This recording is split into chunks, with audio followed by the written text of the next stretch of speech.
دی‌ماه سال ۵۷ محمدرضاشاه پهلوی و شهبانو فرح ایران رو واسه همیشه ترک کردن و ایران وارد دوره جدیدی از تحولات سیاسی و اقتصادی شد که هنوزم آثار اون توی تاریخ معاصر کشور مشخصه.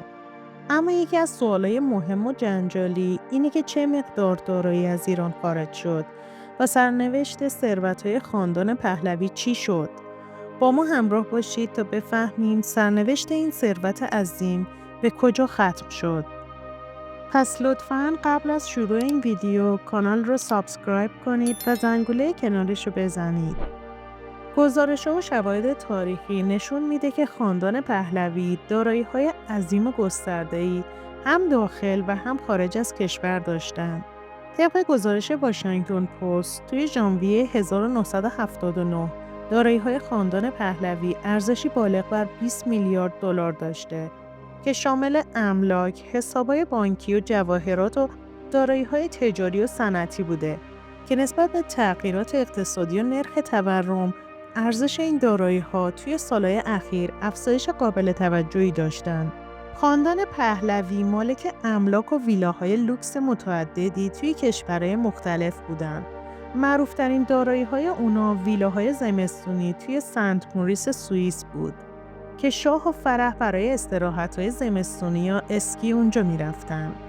ولی بعد از خروج شاه از ایران، این ویلاها توسط مقامات سوئیس توقیف شد و قسمتی از اونو بعداً به مالکیت افراد خارجی مثل نخست وزیر سابق ایتالیا منتقل شد. شاه و خانواده‌اش توی ایالت کالیفرنیای آمریکا املاک مسکونی تجاری زیادی داشتند که بعد از انقلاب زیر نظر مدیریت بنیاد پهلوی قرار گرفتند و قسمتی از اونا به تدریج از طریق دادگاه‌ها و وکلای ایرانی توی آمریکا شناسایی شد، اما امکان مصادره مستقیم توسط دولت ایران نبود و تعداد زیادی از این املاک‌ها در قالب نهادهای واسطه‌ای مانند بنیاد علوی مدیریت شدند. خانواده شاه توی اسپانیا هم زمین و ویلاهایی داشتن که تلاش‌های زیادی برای مصادره اونا انجام شد. اما قوانین مالکیت محلی و نبود توافقنامه حقوقی بین ایران و اسپانیا باعث شد که بیشتر این املاک به نام افراد دیگری ثبت بشه و از دسترس دولت ایران خارج بشه. علاوه بر املاک خارجی، جواهرات سلطنتی ایران هم همواره موضوعی بحث برانگیز بوده.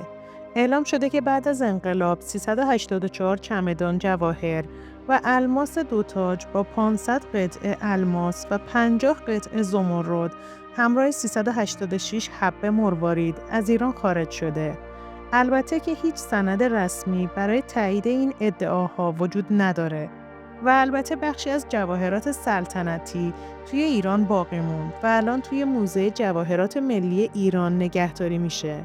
این مجموعه شامل تاج‌های رسمی، تخت‌های الماس نشان و گردنبندهای سلطنتیه که نماد قدرت شاه بوده و بخشی از میراث ملی ایران به شمار میره. وجود این جواهرات در ایران موجب شده که قسمتی از تاریخ و هویت فرهنگی دوران پهلوی حفظ بشه و نشون داده که همه دارایی‌های ارزشمند شاه و فرح از کشور خارج نشدن. شهبانو فرح پهلوی بارها توی مصاحبه‌ها و نوشته‌های خودش تاکید کرده که هیچ دارایی غیرقانونی از ایران خارج نکردن و توی مصاحبه‌ای با رادیو فردا در ژانویه 2023 بیان کرد: من هرگز جواهرات سلطنتی رو از ایران خارج نکردم و تمامی ادعاهای مطرح شده توی این زمینه بی اساس و کذبه. فرزندان شاه هم توی مصاحبه‌های مختلفی که داشتن بارها به موضوع دارایی‌های خارجی اشاره کردند. رضا پهلوی ولیعهد سابق طی مصاحبه‌ای با شبکه BBC فارسی توی سال 2019 اظهار داشت: ما هیچ وقت در مورد دارایی‌های شخصی خانواده اظهار نظر نکردیم و تمامی املاک و دارایی‌های ما در چارچوب قوانین بین‌المللی بوده. همزمان با طرح این مسائل، شکایت‌های علیه خاندان پهلوی در خصوص دارایی‌های خارج شده از ایران هم مطرح شد. در ژانویه سال 2025 دادخواستی مردمی علیه خاندان پهلوی و دولت آمریکا ارائه شد که موضوع اصلی اون غارت دارایی‌های ملت ایران و انتقال اون به خارج توسط پادشاه و شهبانو فرح بود. همچنین بعضی از ایرانیان مقیم آمریکا از مقامات سابق رژیم پهلوی به دلیل نقششون در تصاحب اموال و دارایی‌های مردم ایران شکایت کردند. بعد از درگذشت شاه توی سال 1980 دارایی‌های شخصی اون میان فرزنداش تقسیم شد. بخش عمده‌ای از این دارایی‌ها شامل حساب‌های بانکی و املاک ثبت شده به نام شخص شاه بود که ارزش تقریبی اونا حدوداً 50 میلیون دلار برآورد شد و میان فرزندان و اعضای نزدیک خانواده تقسیم شد. ولی طبق اسناد و مدارک موجود، این دارایی‌ها به وضوح به خود شاه تعلق داشتند و جزء دارایی‌های ملی یا عمومی ایران نبودند. گرچه همیشه توی رسانه‌ها و افکار عمومی جدال بر سر مشروعیت و منشأ اونا باقی مونده.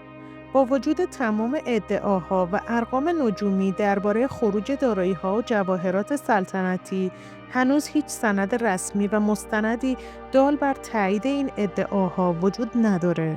نمونه واضح توی این زمینه سرنوشت همون هواپیماییه که محمدرضاشاه پهلوی برای سفرهای خودش به کار می‌برد و خانواده سلطنتی در روز 26 دی ماه 57 از تهران اونو خارج کردن. این هواپیما که در مالکیت نیروی هوایی شاهنشاهی قرار داشت، چند هفته بعد در اول اسفند همون سال به دستور مستقیم شاه و توسط خلبان اول بهزاد معزی به همراه گروهی از کارکنان خدمه شخصی به ایران بازگشت. به گفته امیراصلان افشار، این بازگشت شامل خود هواپیما و تمامی خدمه بوده که بنا به درخواست شاه به کشور برگشتن. این واقعیت به خوبی نشون میده که برخلاف شایعات مرسوم، شاه و فرح نه تنها قصد خروج ثروت ملت ایران رو نداشتن، بلکه در قبال اموال کشور رفتاری مسئولانه و شفاف از خودشون نشون دادن. سپاس از همراهی و توجهتون. لطفاً کانال رو لایک کنید، سابسکرایب کنید و زنگوله کنار اونو فعال کنید.